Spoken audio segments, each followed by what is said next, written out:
Doctor Ayesha Sanobar हमारे साथ मौजूद हैं, चाइल्ड साइकोलॉजिस्ट। डॉक्टर आयशा, बहुत शुक्रिया आपने वक्त दिया। डॉक्टर साहब प्लीज़ हमें ज़रा समझाइएगा, ये केस तो ज़रा दूर चल रहा है लेकिन ये ऐप्स हम सबकी ज़िंदगियों का हिस्सा हैं। हम में से बहुत से वालिदैन अपने बच्चों के रुझानात को ऑब्ज़र्व कर रहे हैं, कुछ तंग भी हैं कि बच्चे हर वक्त ऐप्स लेके या मोबाइल लेके बैठे रहते हैं। क्या असरात आपने मुरतब होते हुए बच्चों की सेहत पर या ज़हनी सेहत पर और फिज़िकल सेहत पर देखे हैं इन एडिक्शंस के? जी, अस्सलाम वालेकुम and thank you for the invitation. देखें, कोई भी चीज़ एक्सेस में हो वो हमें पता है डेंजरस होती है, चाहे वो एडल्ट्स की बात करें चाहे हम वो बच्चों की बात करें। यहाँ पे सिचुएशन ट्रिकी इस तरीके से आ जाती है, एंड आई एग्री कि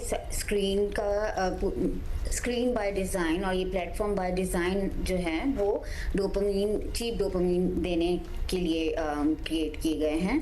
हैविंग सेड दैट, हम सोशल मीडिया को बैन करें is not the right way to go about it.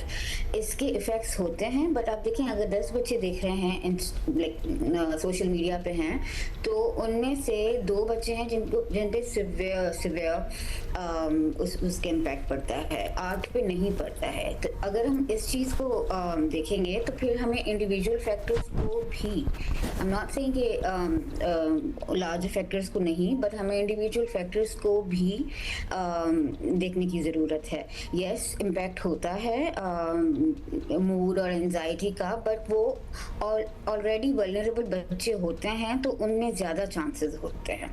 तो मेरा चांस ये है कि सोशल मीडिया या ये जो प्लेटफॉर्म्स हैं ये ओके हैं, बिल्कुल इनके साथ प्रॉब्लम है, बट एक लार्ज रिस्पॉन्सिबिलिटी भी है जो कि एडल्ट्स एंड प्लेटफॉर्म्स और बच्चों पे भी आयद होती है। डॉक्टर साहब ये बताएं, हमने कितनी चीज़ें आइडेंटिफाई की कि बच्चे एडिक्ट हो जाते हैं, और बच्चे क्या होंगे वो बड़ों को जो करते हुए देखेंगे वो भी ऑब्वियसली वही करेंगे, बच्चे भी हो जाते हैं। वो हो ही जाते हैं, क्योंकि जो माँ बाप बच्चों को मना कर रहे हैं कि स्टॉप स्क्रीन टाइम उनका लिमिट किया हुआ है और उनको रोक रहे हैं या उनको ऑल्टरनेटिव्स भी ना देना भी एक बड़ी प्रॉब्लम है कि जब जहाँ आप बच्चे को रोक रहे हैं गैजेट पे बैठने से, वहाँ उसको कोई ऑल्टरनेटिव तो दो ना, उसने कुछ ना कुछ तो करना होगा। तो this is not the right way to go about it. ये इश्यूज़ हमारे यहाँ प्रेवलेंट हैं, ये बच्चों का एडिक्ट होना, चीप डोपामीन की आप बात कर रही हैं, आपके पास आते हैं क्या हमारे पास ये इश्यूज हैं? और अगर हमारे पास हैं तो क्या हमारी ये अर्बन सिटी सोसाइटीज़ में है या फिर ये ऑल अक्रॉस चल रहा है?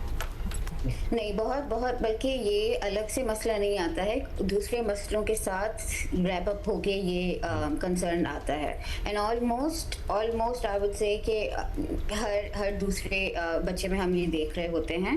अब देखें, उसमें दो चीज़ें हैं, और अर्बन और रूरल दोनों का जो है वो डिवाइड इस तरीके से कि हमारे पास जो भी बच्चे आते हैं हम उनमें ये सिग्निफिकेंट प्रॉब्लम देखते हैं। हम जो इंटीरियर साइड पे टिकटॉक की बहुत ज़्यादा एडिक्शन देखी गई है, तो डिफरेंट नौयत के, बट ये सारे प्रॉब्लम्स जो है वो हर जगह पे ही देखे जाते हैं।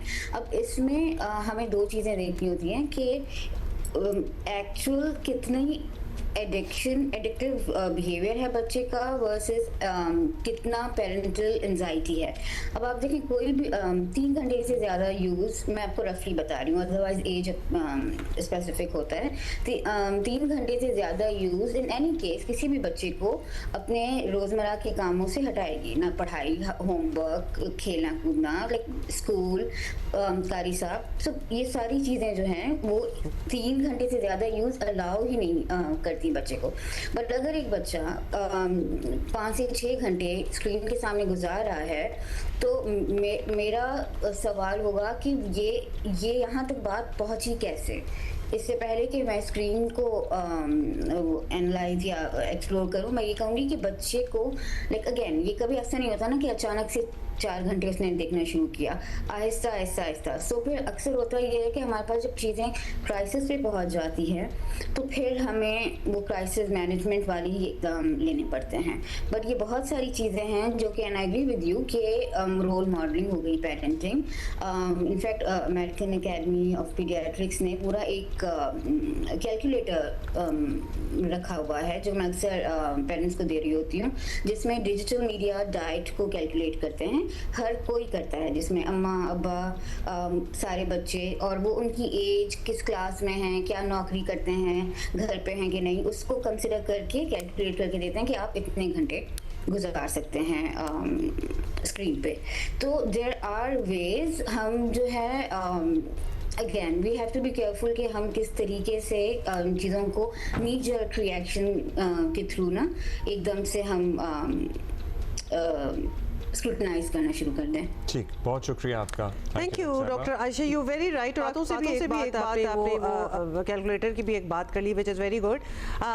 जो हाउस होल्ड्स, जो फैमिलीज ये फैसला लेंगी ना कि हमने we have to get off our devices, as important as they might be, लेकिन इस वक्त से इस वक्त तक या डिनर टाइम पे या लंच टाइम पे हम नहीं करेंगे, वो सारों को करना होगा, वो सारों को फॉलो करना होगा। यानी अब्बू अम्मी बच्चे, जो ग्रैंड पेरेंट्स आजकल रीलों पे लगे होते हैं, the entire family has to move toward, grandparents तो हो चुके हैं अब इस चीज में।